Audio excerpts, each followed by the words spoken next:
At what I thought was the height of my life, I hit rock bottom. My husband and I had built our dream home. We were pregnant with twins, and it felt like everything was finally unfolding the way we had prayed for. From the outside looking in, we literally had it all. We were living the dream until suddenly we just were not anymore. We were doing everything we thought we were supposed to be doing right. We went to church every Sunday. We paid above and beyond in tithe and offerings. We prayed over every decision, just asking God to guide us and trusting God in everything. And everything still fell apart within a matter of months. I felt like I had failed. I felt like God had forsaken me. And to be honest, I know this is a little bit dramatic, but I really felt like my life was coming to an end. I was angry at God. I was angry at my life. I was angry at the world. I was angry at everything.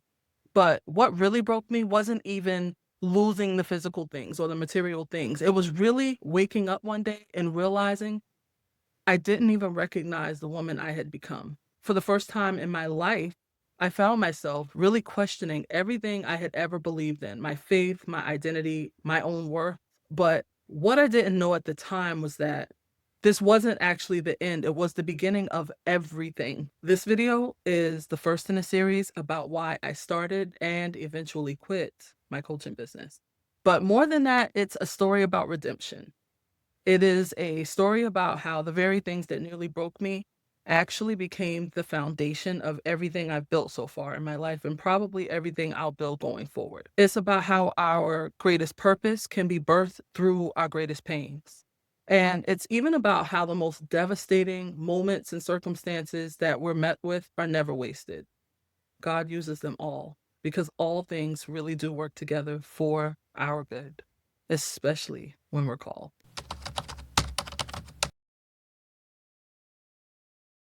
Hey there, YouTube. It's Tiffany, the Miracles Coach. So I am back finally with another video.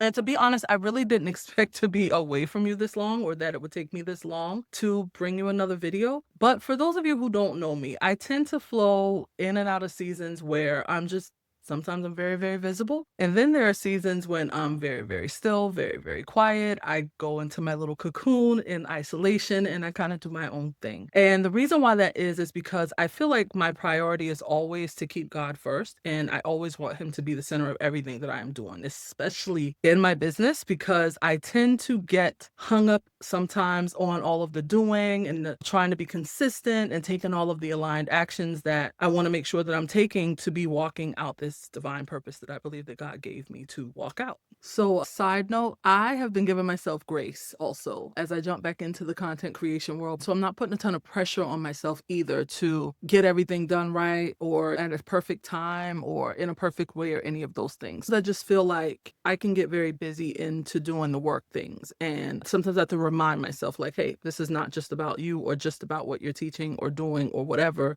This is also about doing what God is calling you to do. Sometimes I'll lean a little too much into the work part of it and I'll be spending less and less time with God. So sometimes I'm not as clear and I need that clarity. So sometimes I have to actually like back off completely from work and focus on God again. Throughout this process, I've learned that it's not always perfect. And I feel like surrender is so important. And I think sometimes we track our progress by how fast we're moving or how much we're moving. And sometimes being obedient to God is just being still. There was some clarity that I needed last year, really around this time. And I would say maybe around September, I started to gain that clarity. And that's when I knew that I was ready to move forward. And I'll probably share more about this in the next video because, it's its own thing. But yeah, so I was just saying, like, I just wanted to give myself grace. I didn't want to rush into it because it's been a year since I've been working. And honestly, before that, it had been years since I had done a video. And so I'm rusty and I'm out of practice. And right now, what I'm doing with you guys is just kind of getting my feet wet again. And I'm just kind of stepping back into it. And I'm very, very much a perfectionist. And I tend to overthink a lot and redo things. I even thought about recording this whole video again because of things like this that I forgot that I wanted to add in. And I just realized, you know what? Done is better than perfect. And I'm just trying to learn that. And I'm also trying to practice that and be an example of that for those of you out there that struggle with that too and think that everything has to be perfect and that it has to be a certain way. Because honestly, I think if you have a message that somebody needs and there are people out there that enjoy whatever it is that you're sharing, they're going to love it regardless. They don't need a ton of perfection to enjoy and to really get blessed by what you're doing and what you're saying. So yeah, back to the video. So basically, ever since a few weeks ago when I decided to start this channel, I decided that I was going to, for this first series, talk about why I've quit my coaching business multiple times within the last decade, and how just because you're called doesn't necessarily mean that your journey is always going to be smooth or easy, or you're not going to ever have any difficulty. And sometimes, unfortunately, I feel like even when you are called, you end up struggling a lot more than a lot of people. But it doesn't deter me because I know that I have a call on my life and I know that I have to do what God is calling me to do, even when I don't necessarily want to or feel like it. So as I was preparing to record this video, I kept feeling called to start from the beginning. There's just so much of my story I feel like hasn't been told. Like I haven't told all of it, and then there's also a lot of parts that I did tell that it's been close to a decade since I've actually spoken about those things. Even though they were in different programs and things that I taught, I really haven't actually talked about it in close to a decade. And so I just felt like it was time to come back and really share my origin story, because I really want you to know all about who I am, where I came from, what I came to this world to do, so you can see how I made the decision to become a coach. Honestly, this video could be an hour, 2 hours. I don't really know. I don't really have a plan. I just want to share my heart. I just want to be open and transparent in the hopes that if you feel like you've always been maybe in a struggle life like I have, or things have just been a little more difficult for you, or you just feel like as soon as you start making progress, things kind of fall apart again and you just can't figure out why you can't get ahead. And I just feel like for me personally, I'm in a good space right now. You may also be, but even if you've had struggle in the past and things like that, maybe something I can share today will support you in moving forward. Maybe something in my story will breathe life into yours or into a new story for you. And I want you to know that you're not alone. That's why I want to share my story in hopes that it will bless you as well. So I'm going to say a little prayer and then I'm going to share. All right. So, dear God, we thank you for this day. I thank you for every person present on the other end of this video. A day from now, 10 days from now, 10 years from now, I pray that something I say, something that you share through me, something that you want them to know is what they hear today. And we pray all of these things in Jesus' name. Amen. So a little bit of backstory. I'm just going to tell you mostly about my adult life. I don't want to dig too much into my childhood. So when I turned 18, a few months after I graduated from high school, I moved in with my now husband, then boyfriend, and we got engaged when I was 19, married when I was 20, and we had my first daughter when I was 23. So I had a pretty fast moving life at first, like in my adult life. And I think the reason why that part of my life moved so quickly is because, if I'm being honest, it was the only aspiration I ever really had, getting married, having children, because I wanted to be a mom. But at the same time, I knew that I needed a job to survive, right? Because I think that's what we're taught. We're taught that we work, we get a job, we go to college, we do everything in a certain order, and that's the way life is supposed to be. And for me, I just had my own dreams, my own agendas, and I had things that I wanted to do my way. I did work for a while, and once I had my daughter, I realized I don't want to go back to work. I want to be with my daughter. And then once I had my twins, I realized that working any kind of structured job just wasn't going to work anymore. And so I decided to do the business thing for a little bit. I did some VA work for people to contribute to the household. And I went back to school, and I went to school for accounting. And then I just realized that that wasn't really for me either. It's weird because I just feel like I'm true to Pisces nature. And so I'm very flow. I don't really like schedules. I don't like rigidity. I like to be able to have freedom. Freedom is a really big thing for me too, like a really, really, really big thing for me. So yeah, just having time freedom and freedom to be with my kids, that was important to me. So even though it was definitely a huge sacrifice in the household as far as finances, my husband and I both agreed that me being home was just the best case scenario. So one thing I forgot to mention, and I'll probably end up going back and forth a lot in this video, it's not very organized. It's not going to be perfect as far as like exactly how it should be delivered, I guess. And so there are going to be things that I forget, and I'll come back and add them in. So one of the things I did forget was that before I had my first daughter, I had 2 miscarriages. Basically, once my husband and I had decided that we wanted to have kids, I got pregnant immediately. And then I had a miscarriage very early. And about 6 months later, I got pregnant again and I had another miscarriage. And literally the next month, I was pregnant with my daughter. And right before that, I got a prophecy that I was going to have a baby and stuff like that. So I think even though I had had those 2 scares going into that pregnancy, I just felt really confident and I really wasn't worried at all because I just felt like, oh, it's time. And so I didn't worry about her at all. And she was perfect. And everything was fine. She was my rainbow baby. And then before I had my twins, my husband and I had decided that we wanted to expand our family. And so we were like, oh, maybe we can build a house. So we started looking into that. I remember when we first started building and we took our pastors over and some friends from church and, our families. And we were like, look, this is our lot. We're going to build a house. And everybody kind of had the same reaction like, oh, this is a really big house. What are you guys going to do with all this space? And who knew what God had in store?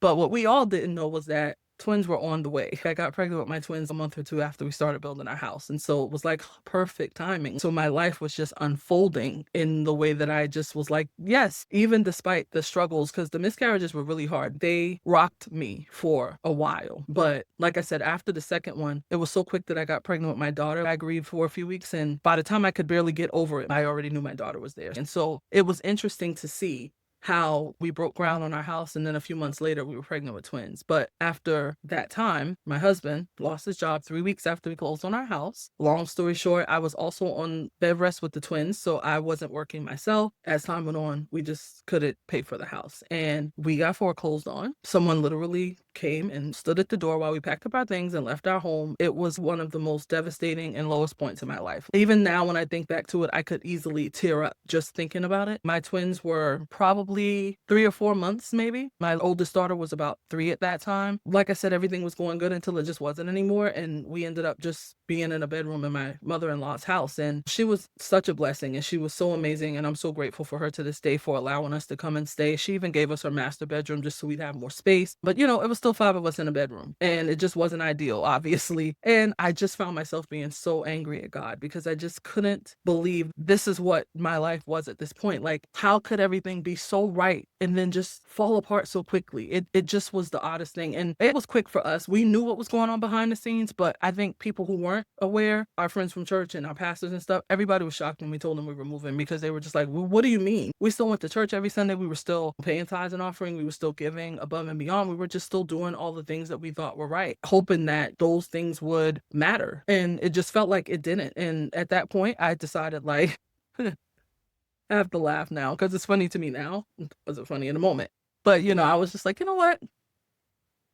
Forget all of this. God doesn't love me, clearly. I've done everything that I thought I could do, and none of it is working. Like, what's the point? You get all this teaching about how if you do this and you do that and you walk uprightly and you do all the things that, God is asking you to do or whatever, that all of these things will unfold for you. Seek first the kingdom and all these things will be added to you and all those things. And it was just like, this is BS. That's what I felt in the moment. Like, I don't believe any of it anymore. And so I don't think I could say I renounced my relationship with God, but I think it just left me questioning everything I ever knew. I just was like, I don't understand any of this. And I just went into isolation. I just kind of didn't care about anything anymore except taking care of my family. Actually, it only ended up taking a few months before we got back on our feet. We stayed with my mother-in-law for about 4 months, and then we were ready to move out on our own again.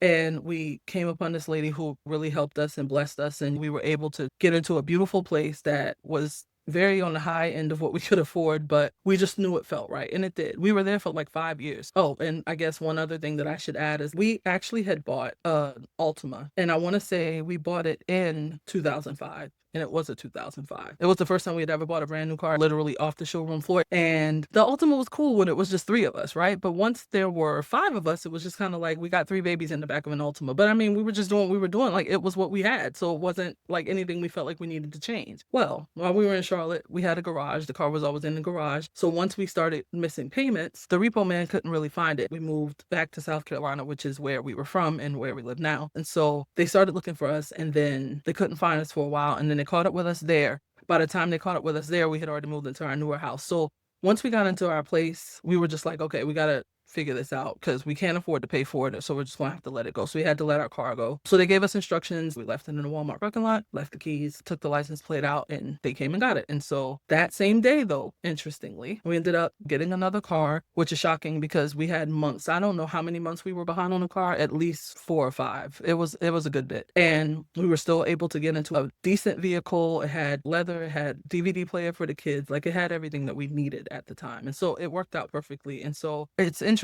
because sometimes we look at things as negative when really sometimes it's just what's necessary. Like I said, it was a beautiful car that we had, but we had 3 kids at this point. So even though it wasn't the smoothest way to get to it, I guess God still worked it out. I could see his hand in everything. Like he was working in every way, and I still just wanted to be angry. And then I think one of the things that woke me up is I had a friend that was pregnant with me around the same time. I was pregnant with my twins, and her little girl ended up having cancer, and her little girl died when she was 2. And I remember when she called me to tell me her baby was sick, I was still living at my mother-in-law's house. And I think it just kind of helped me to see, like, so this is what you're mad about, losing some material things. And I really hate to get into that game of it could be worse, but sometimes you have to look at that, because if you don't, you really can run yourself into a unnecessary hole like I did. So I did see that at the time, and I was just like, wow, I had not one baby, but 2 healthy babies, and her baby is dying. I couldn't even wrap my mind around that. That put a lot of things in perspective for me. And around the same time, my sister had sent me a book called The Shack. It's by an author named William P. Young. And it also has a movie. If you haven't seen it, or if you haven't read the book, highly, highly, highly, highly, highly recommend it. Highly recommend it. It changed my life, and it helped me to see God. It helped me to see church. It helped me to see all those things in a different way. Cause like I told you, I was just like, God didn't love me. Like, this is garbage. I'm not doing this anymore.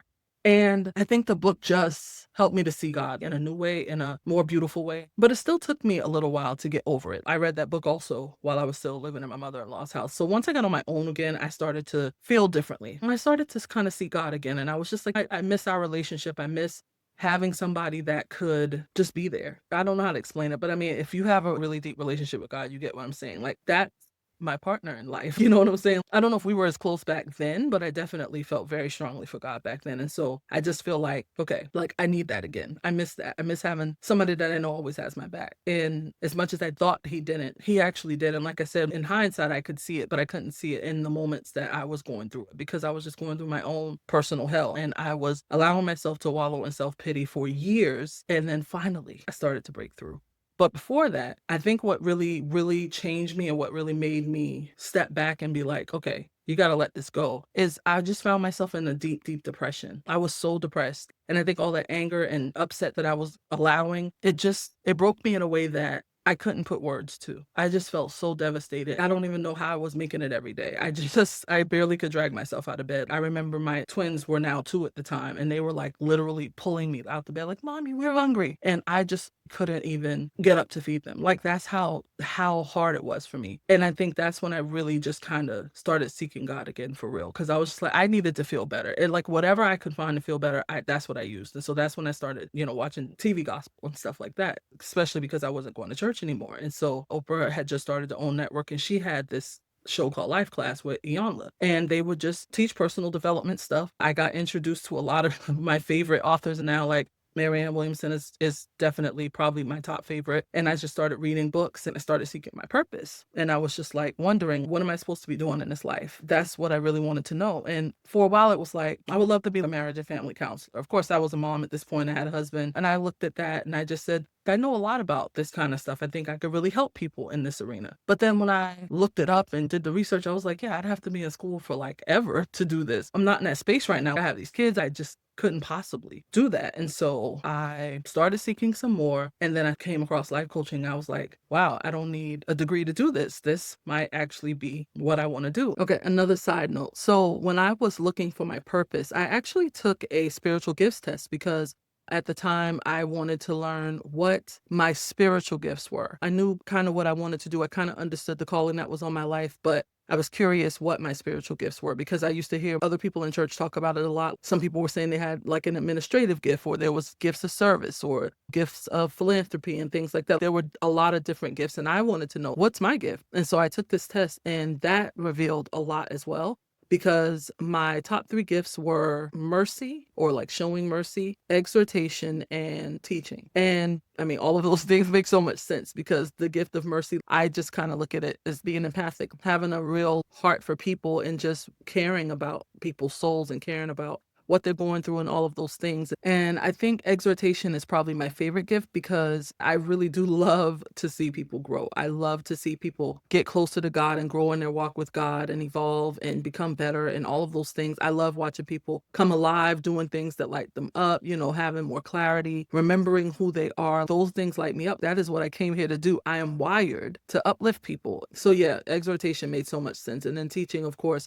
I'm all about truth and making sure that people know the truth about who they are, especially who they are in God, who God created them to be, especially women, because I think sometimes we women, we give our power away to a lot of things that are going on in our life and going on in the world and all of those things. And it's important that we are tapped into the truth and we know the truth about who we are. So when we go through struggles and we go through these hard times, that we're not taken out by them because we know who we are. And I think, how I was saying, I feel like I've struggled a lot and I've been living the struggle life for such a long time. I was living the struggle life because I didn't really know who I was in God and who God had really created me to be and how powerful I actually am. And so once I started to really unlock that and really understand the power that I have, that is when everything changed for me. And so that's why I do what I do, because I know that when you really get that you are amazingly powerful and brilliant and miraculous, that's when your life changes. So yeah, none of the gifts really shocked me. I've always been the coach to everybody. All of my friends, all of my family, everybody comes to me for advice. I was always the counselor. And people, it's even interesting because people would share like their deepest, darkest secrets with me. Even people that I didn't know that well, or even sometimes people that I just met. We could literally get into hours long conversations and they would end up telling me their life story. And I wasn't mad about it. It was kind of awesome, but it did make me wonder, well, why do people really trust me with that information when they don't know me? But I guess it's something that people sense. They know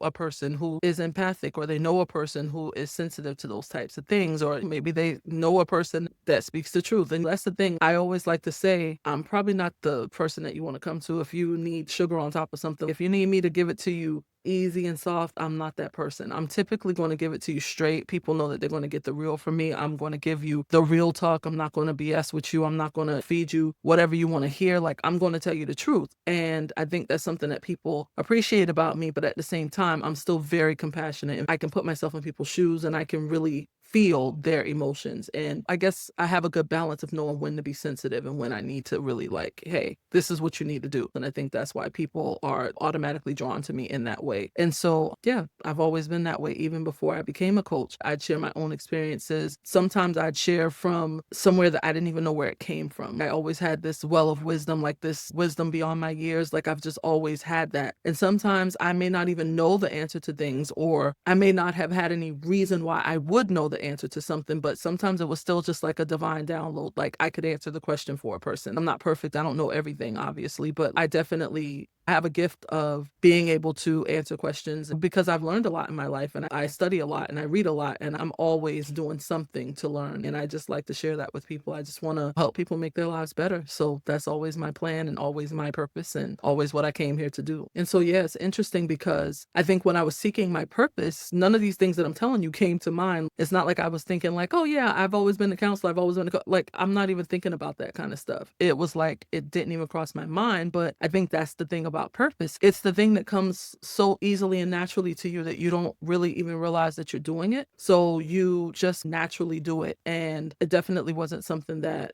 I thought I could get paid for or even considered until I thought about, oh, well, I probably could be a marriage and family counselor, something like that. And so that's kind of how I started to really think about life coaching. And then it started to make sense and come full circle, because then I remembered that my sister was telling me she had this vision of women falling from the sky. Some of them are being caught in nets, but some of them are not. And the ones that are being caught are the ones that got to hear your message. And the ones that are not are ones that are not hearing your message, because the longer it takes for you to step into this purpose, the more women that are going to fall. And I mean, when she told me that, I was just like, I don't know what we're talking about. I'd never even had any idea about this. Like, it just was foreign language to me. And then I was thinking, little insignificant me, how could you possibly think that I'm worthy of such a big purpose? Like, it just seemed so weird to me. And I was just like, okay. And I wrote it down in my little journal at the time. And then I just went on with my life. And, of course, 2008, everything fell apart.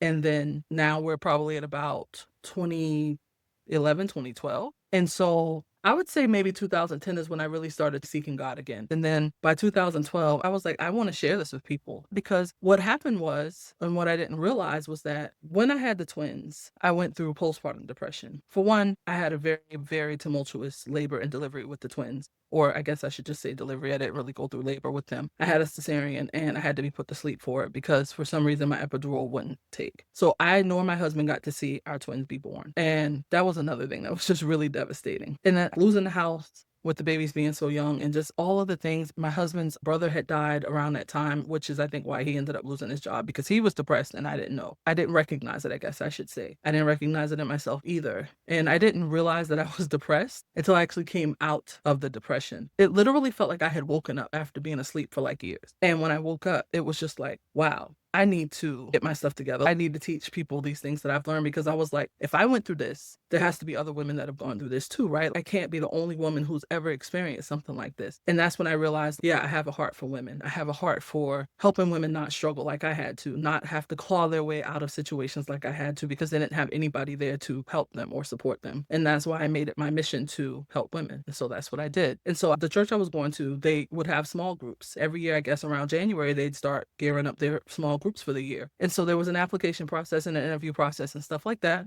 I went through the process. I was interviewed and I was accepted to be a small group leader. And I was like, oh my God, this is so cool. I get to lead people and tell them about the things that I've learned. So I started the small group. I had like 10 ladies in my group. It was almost unreal. And mostly I was teaching them about their identity in Christ and their identity in general, just also how to just be confident and how to just really depend on God and really know how to pray and really be close to God. I think that was really my mission initially, because I knew that that was what caused my problems, was not really having that firm foundation with God. Now, I know that there were some other things that may have led to the whole like foreclosure and stuff, but I can't answer all those questions and I don't have to have answers to everything necessarily. But I know when it came to the aftermath of that and what I was experiencing, I know that that was my own doing, because I wanted to be mad. I wanted to be angry. I wanted to have a grievance. And so that's basically what I created, was more problems. But after I came out of that depression and I realized, oh, I was depressed, that makes sense. And then I realized I need to help other people learn these things so they don't struggle like I did. And so my little small group was awesome. I remember us having a conversation because I think we had a storm once and we weren't able to get together. And I was like, you know what? Maybe we should create a Facebook page or something where we can communicate. So if there's ever a situation like this again, we'll be able to say, hey, we don't have class tonight, or don't come tonight, or I can't come tonight, or whatever the case was. On Facebook, you have pages and you have groups. For some reason, I don't think I knew about groups yet, or maybe groups weren't a thing yet. This was still like 2012. And I started a Facebook page. It was 10 of us in the group. And I think it was me included. So there were about 10 of us in this group. I started posting on the page daily, weekly. I would just post like encouraging things about God, helping the ladies stay positive during the week, that kind of thing. And then I remember by the end of the first month, there were 50 people in it. And I was like, wow, okay, where are these people coming from? This was just supposed to be like a group for the group that I was in, the small group. The group ended after 3 months, but the Facebook page had 100 women, and then there were 500 women, and then there were 1,000, and then 1,500. And this is over the course of months. Like, it's just constantly growing at pretty rapid speed. And within like a year, there were 2,500 people on the page. And I was just like, where did these people come from? And so it just continued to grow. And I got really excited about that. And I was like, wow, this is amazing. So all this time, I was a stay-at-home mom. About a year passes and I visit Charlotte. I visit one of my friends from church I was really close with at the time. She took me to a Mary Kay party that one of her friends was having at their house. And I signed up for Mary Kay because I was immediately drawn to it. And I was like, I already help women on the inside, and now I can help them even feel good on the outside too. This is perfect. And I just thought it marries perfectly. Like, this is the thing. It wasn't the thing. I barely made any money in Mary Kay business, but I did love it. And one of the things I loved about it is that I went on a couple trips to a couple big events, and it was just a different world, a different vibe, I guess, from what I was used to. They weren't just working and catering to their husbands and raising a family and doing all the things that I was accustomed to doing and that I saw all the women in my life doing. They were doing big things. They were driving pink Cadillacs and making tons of money and talking about what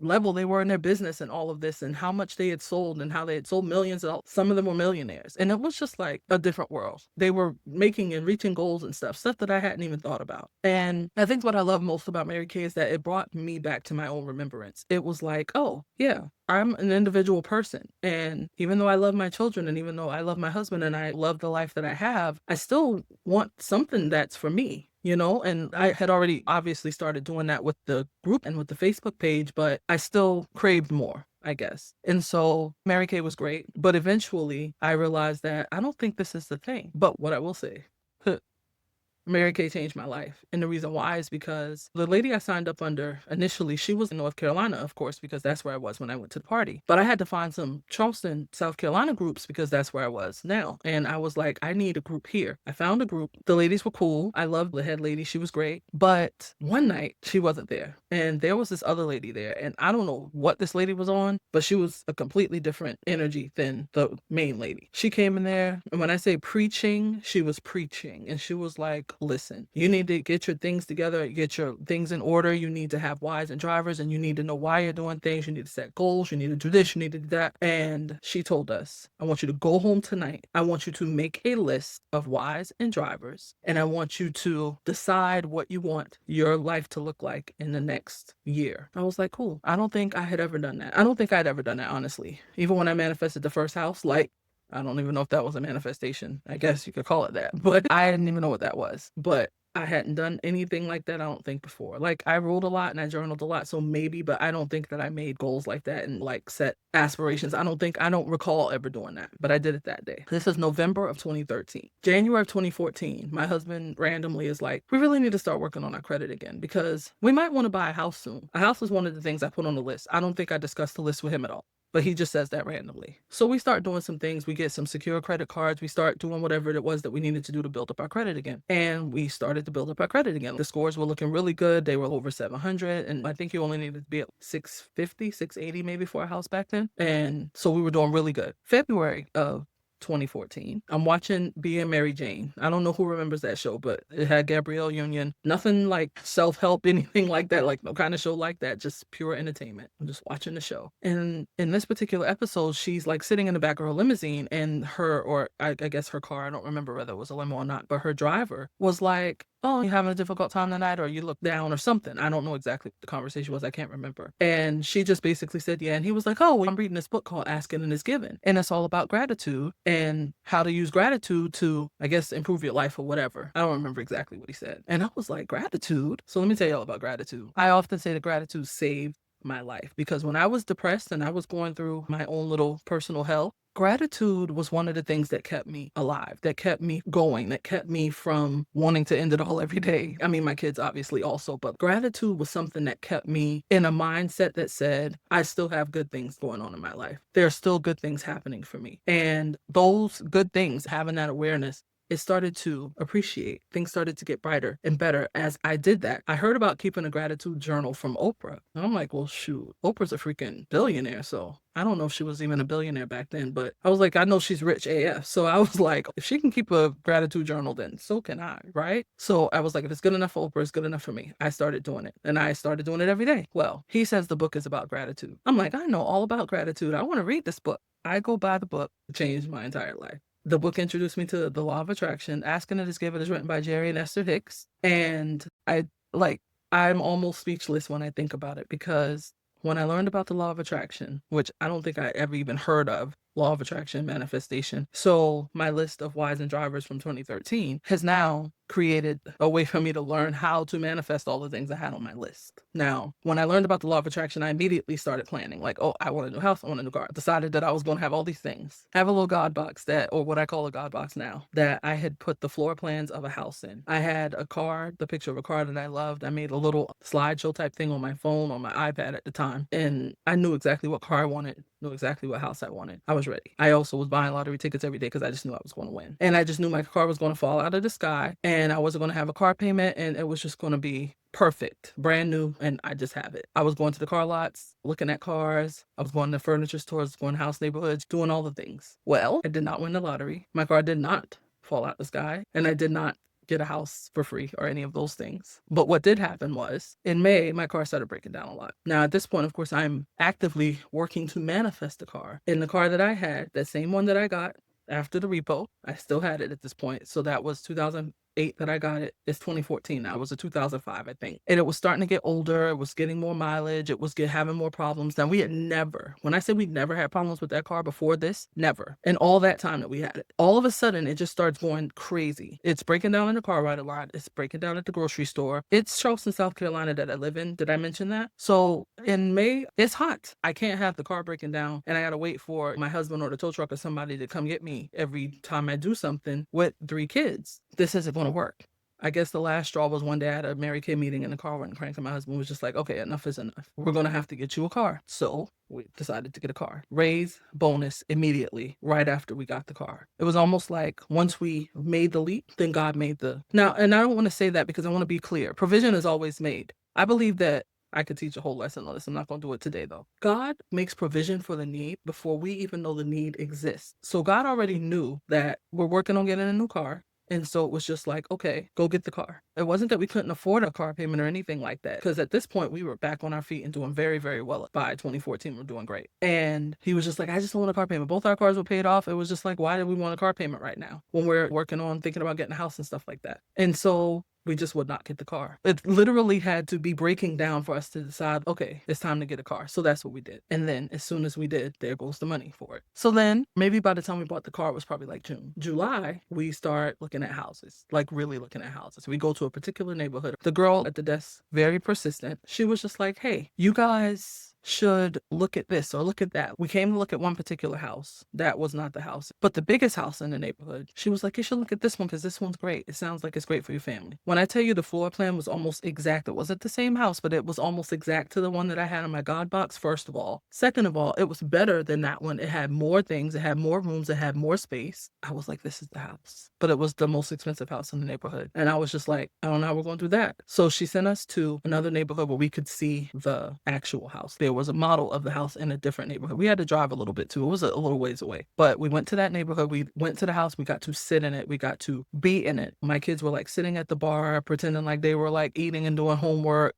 There was a little window seat in the kitchen. I don't have one in my house, but there was a little window seat in the kitchen. So I was sitting there looking out the window, and we were like literally in there for at least an hour. There were two houses, two model houses. It was the second one. So the office people were not in that house. I don't know why they didn't come looking for us. Nobody ever came in there to look at it. Nobody else bothered us. We were just in there. It was almost like we were just given the space to just dream. She tells us, after you go look at the house, then come back. And we're just like, okay.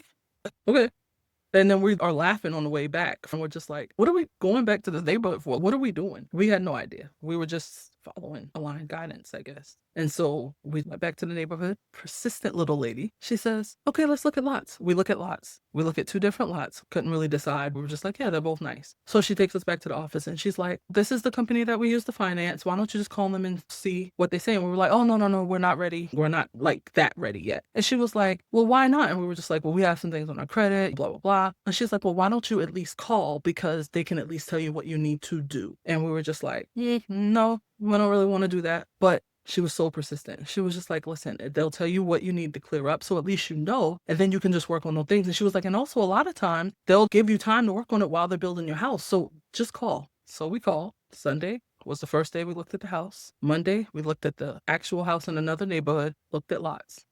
Thursday, signing contracts on the house that we live in right now. I literally cannot make this stuff up. So we're signing contracts. We're like, oh my God, did we just buy a house? We had just bought a house and it was the perfect house. I don't even know. I don't even have words. It took about 6 months for our house to be built. There were some things on our credit. Yes. The foreclosure actually was still showing up on our credit. I remember when the lady called, she was like, so what's this, this thing from this date? And we were like, oh, that was the foreclosure we have, blah, blah, blah. And she was like, okay.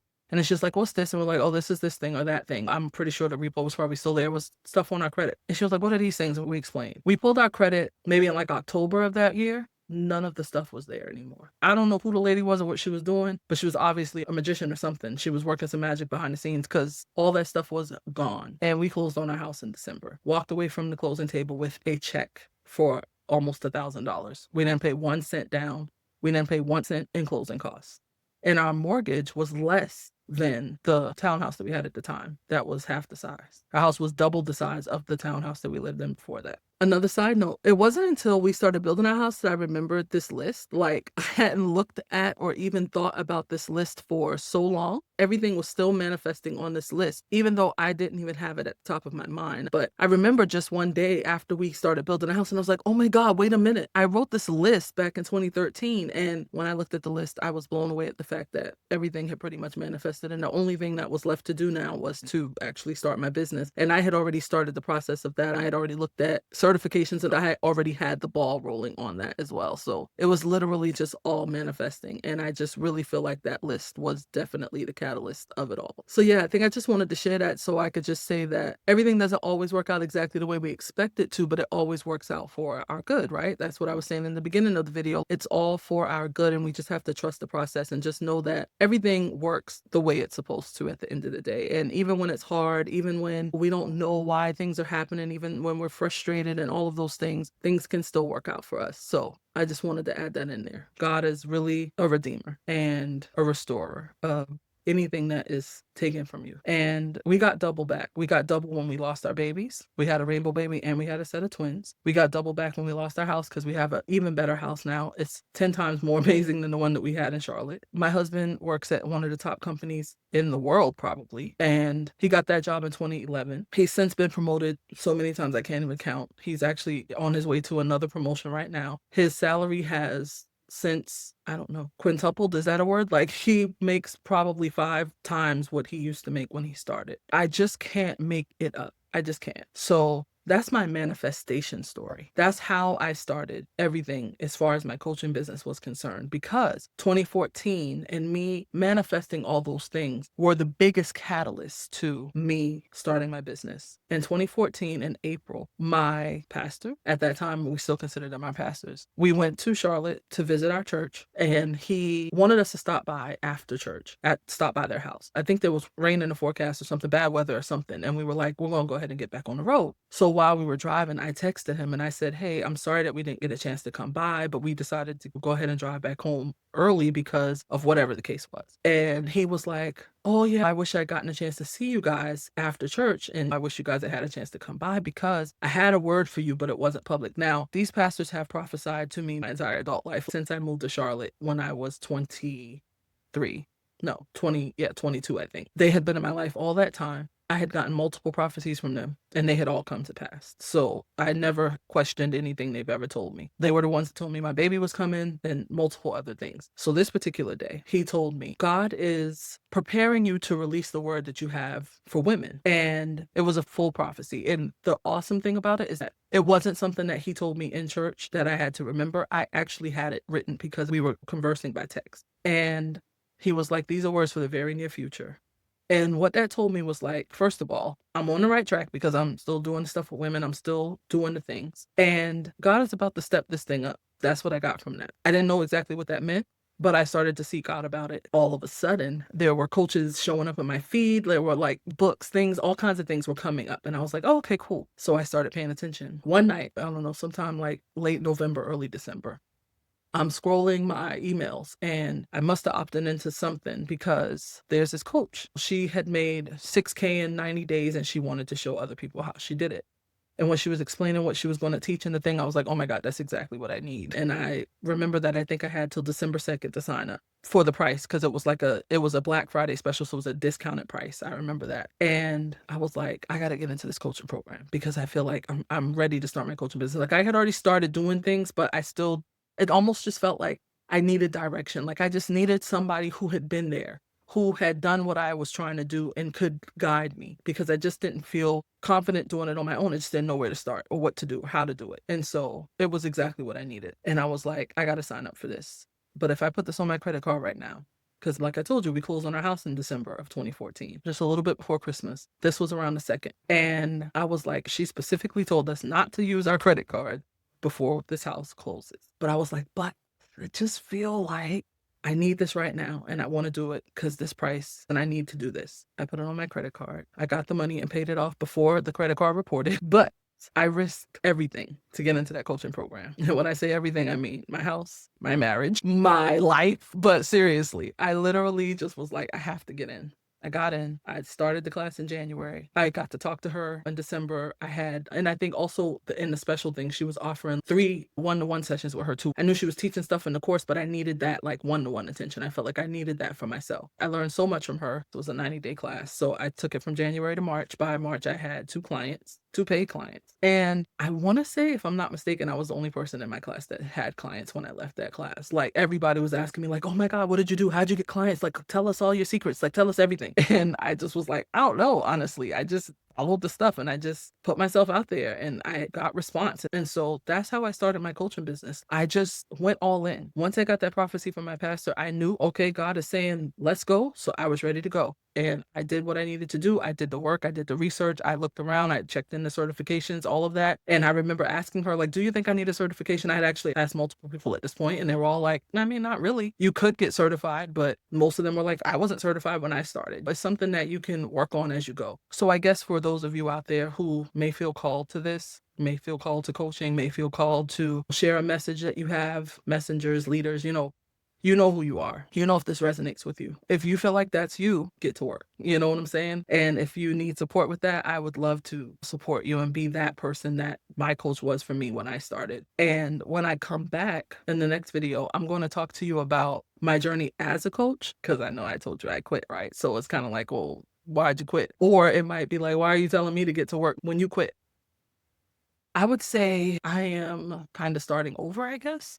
So I quit, but I am back in my coaching business, obviously, because that's why I'm here. So yeah, I can't wait to share more with you. And I can't wait to share all the things that I've learned in this decade, being a coach, why I walked away, why I came back multiple times, all of those different things. I feel like I burned it down a lot of times when I didn't really have to. And so if I can help somebody avoid those things, I would definitely love to be able to do that as well, because I probably have wasted a ton of time that I could have been actually serving people, but I was allowing my ego to keep me stuck and things like that. So I will definitely be back, hopefully a lot sooner than it took me to put up this video so I can share all those things with you. But yeah, if this resonated with you, leave me a cherry blossom emoji in the comments, or you can just comment and tell me your thoughts. I would love to know. All right. I love you guys so much. Thank you for being here. Thank you for listening. If you listen this long, I know this video is going to be a longer one. I don't know how long it's going to be yet until I actually edit it, but it says that I've been recording for almost 90 minutes. And I know that there's a lot of pausing because sometimes I stop and things like that. But overall, I know it's going to be a decent sized video. So yeah, just leave me a cherry blossom emoji if you stayed till the end. I'd love to know that. And if you got anything from this, I'd love to know that too. Please subscribe if you haven't already so you can be alerted when the next video comes out. And yeah, I'll see you in the next video. Lots of love and miracles. Okay, so last thing I forgot to share was that I have been documenting everything that was going on behind the scenes since I started this YouTube channel. So I started recording the very beginning of July, right before I put up my first video. And so I've been sharing so much behind the scenes. You get to see all the craziness. You get to hear all the drama, all the things that have been going on that you do not get to see in these videos. So I would love it if you would check it out. Yeah, I'm so looking forward to sharing it with you because I really do think that there's so much goodness there. Because the awesome thing is that I get to teach and share things that I don't get to share in the video. And so sometimes lessons pop up behind the scenes and I get to tell you about the things and what I learned from it. And you get to kind of see in real time and in the moment what I'm going through and what I'm experiencing and how I'm feeling. Like I said, just all of the drama that's going on behind the scenes. I mean, not a ton of drama, but drama is relative depending on who you're talking to. So I don't know. I just feel like it's a really awesome addition and something just prompted me to turn on the audios and just start. I kind of wish I had done it earlier so that you could have gotten more, but it's still a lot. I'm pretty sure there are probably about 10 at least that I've recorded, and I'm going to continue to record them in real time. So you'll continue to get audios going forward, even as I continue the channel. I don't know how long I'll do it for, but I enjoy the behind the scenes aspect because it just adds a layer that I get to share only in that space. So it's really exclusive, really something that you'll get to really enjoy seeing, I think, behind the scenes and seeing what's going on and all of that. So if you want to check that out, like I said, I'll put the link in the description. Please check it out and let me know your thoughts, and I will talk to you soon.